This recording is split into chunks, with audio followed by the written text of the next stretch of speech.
dando continuidade aos nossos estudos, falaremos um pouquinho agora sobre a base legal da LGPD. Pedirei licença a vocês porque eu vou fazer um pouco da leitura, porque são alguns tópicos importantíssimos que remontam à lei. Então fica basicamente uma leitura fria da lei. O primeiro tópico é o consentimento, certo? O consentimento é uma base em que o titular do dado demonstra, por meio de contrato, que está ciente de que seus dados serão coletados e utilizados pelo controlador. Após a clara exposição do descritivo informando a finalidade da coleta, os dados poderão ser coletados e tratados pelo controlador. Aqui o consentimento ele já remonta também um pouco do que a gente falou sobre os princípios, tá certo? Aqui é uma autorização expressa do titular dos dados para que a pessoa, o controlador, possa coletar esses dados e utilizá-los para o devido fim. Aí a gente remonta aquele princípio da finalidade que falamos primeiro, certo? Vamos agora para a obrigação legal, que é o segundo ponto. O cumprimento se enquadra quando uma lei anterior ou nova, aprovada pelo governo, autoriza a coleta de dados pessoais para que seus requisitos sejam cumpridos. Utilizamos como exemplo as leis trabalhistas que exigem que os dados dos funcionários sejam armazenados, por um período que varia de 5 a 20 anos, de acordo com o documento. Aí vem o número de uma portaria que não interessa ao momento, mas assim, por que esse período de 5 a 20 anos dessa obrigação legal? E aqui nesse exemplo que utilizamos, que é o caso trabalhista, porque existem dois períodos que chamamos de períodos prescricionais no direito do trabalho. A prescrição bienal, que são 2 anos para que o trabalhador, eventualmente, ele venha discutir direitos trabalhistas, logo após a sua ruptura do contrato de trabalho, e temos os últimos 5 anos, que é o que ele pode reclamar. Além de que temos também documentos suficientes, são necessários armazenar documentos para fins de previdência social. Então assim, para que se entenda basicamente o que é essa obrigação legal de armazenar esses dados por esse período, basicamente por isso, questões trabalhistas, questões previdenciárias, para ter um fácil entendimento. Obviamente que existem outros exemplos, às vezes muito mais complexos. Falaremos agora também sobre políticas públicas. O poder público, executivo, legislativo, incluindo as Cortes de Contas, do Judiciário e do Ministério Público, poderá coletar dados pessoais desde que os mesmos sejam utilizados para atender às finalidades específicas e claras das políticas públicas, por exemplo, vacinação, segurança, investigação, etc. E sempre aplicadas sob previsão legal, contendo as finalidades e as práticas que serão efetivadas para a execução das atividades propostas e, de preferência, divulgadas em seus sites. Aí a questão de divulgar nos sites é dando aquela amplitude da ideia de transparência, sem sobrepor também a proteção dos dados sensíveis, obviamente. Mas você vê que o poder público ele já possui essa competência e esse direito de poder utilizar esses dados. O quarto item é a pesquisa. Órgãos de pesquisas como IPEA, IBGE, Embrapa e etc. são permitidas pela lei coletar dados pessoais utilizando sempre que possível técnica de anonimização ou pseudonimização de dados sensíveis, como já foi explicado em aulas anteriores. É a forma de você proteger aqueles dados de algumas outras pessoas, ainda que coletados, mas sempre protegidos por pessoas para que não tenha acesso a todas as pessoas, seja restrito àquelas que de fato possuem o direito de tratar aqueles dados. Esses dados somente podem ser tratados exclusivamente dentro dos órgãos e estritamente para a finalidade de realização de estudos e pesquisas, no qual deva garantir segurança de informação. Aí acabou exemplificando o que eu acabei de dizer, que é estreitar essa questão de onde esses dados estão, onde eles estão sendo tratados. Tá? Passemos então à execução de contrato.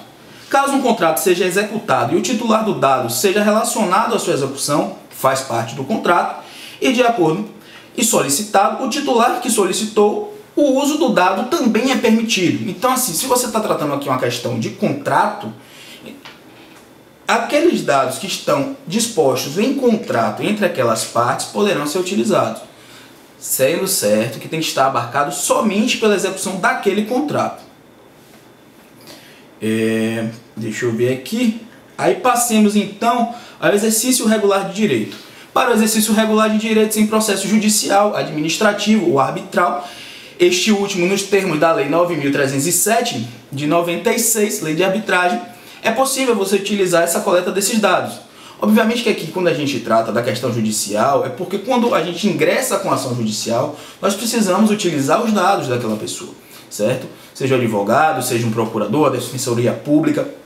Esses dados eles ficam constantes no processo, porque todo processo ele possui natureza pública, entendeu? Então assim, a gente não pode tornar anônimo algo que já é público. Então os dados que não são sensíveis, obviamente, eles ficarão dispostos e se tornarão públicos sim por um tratamento do regular exercício do direito, seja no âmbito judiciário, administrativo ou arbitral. Então vamos falar agora sobre a proteção da vida. A coleta de dados é permitida no caso em que seja necessário para a proteção da vida do titular. Podemos exemplificar com a pessoa que sofre um acidente e é encaminhada para o hospital. O hospital poderá coletar os seus dados pessoais para avisar seus familiares em busca de um histórico médico. Por que isso? Porque quando você adentra um hospital, você necessariamente está buscando pela tutela da sua vida, pela sua saúde, e os médicos podem sim ter autorização de coletar os seus dados daquela forma, sem uma prévia autorização, para poder cuidar do maior bem que nós temos, que é a vida.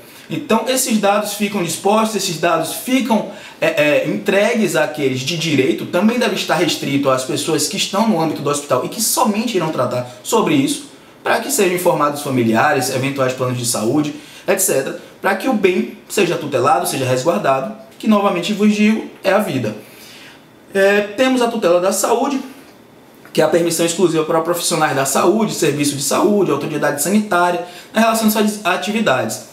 Exemplo é o controle de um posto de saúde para a campanha de vacinação. Ou seja, veja que também existe aquela relação de proteger o bem maior que é a vida. A vacinação é um critério obrigatório, pelo menos no país aqui que vivemos, né, o Brasil. Então, desde pequeno, a criança ela já tem que tomar a vacina, então os dados dela já ficam disponíveis em postos de saúde, que fazem toda aquela interligação. Ou seja, um posto de saúde sabe que você tomou a vacina, ou que seu filho tomou a vacina, e se não sabe, estará na sua cartilha de vacinação, com os seus dados, e dizendo data e hora que você tomou e qual vacina você tomou, certo? Então vamos falar agora sobre interesses legítimos do controlador. É permitido o uso de dados quando o titular dos dados solicita um serviço que beneficie, desde que respeite a expectativa do titular na prestação de serviço. Como, por exemplo, o titular solicita ao banco para abrir uma conta e o banco informa que para aquela abertura de conta deverá informar seus dados pessoais. Ou seja, você entrega seus dados buscando um benefício próprio. No caso de abrir uma conta no banco, visa-se eventualmente buscar um crédito, poder fazer transações bancárias. O mesmo pode se dar aí quando você faz uma entrega de dados para você se matricular numa instituição de ensino. Você está fornecendo seus dados buscando um proveito. E isso não tem nenhum problema, porque seus dados também estarão restritos ao que for solicitado. Havendo uma abusividade por parte daqueles que os solicita, você também imediatamente não está obrigado a informá-los. Por último, proteção ao crédito. É permitido que uma empresa no qual o titular possui pendências de pagamento disponibilizar sem a sua permissão os dados pessoais para os órgãos de proteção ao crédito. O titular não poderá, neste caso, pedir sua exclusão. Caso uma pessoa compre algo e fique inadimplente, a empresa poderá protestar o seu nome junto ao SPC Serasa, por exemplo. Esse exemplo é muito comum, questão de proteção de crédito. Você vai fazer uma abertura de conta ou você vai fazer uma solicitação de crédito junto a uma instituição financeira e você descobre que naquele momento o seu nome está negativado.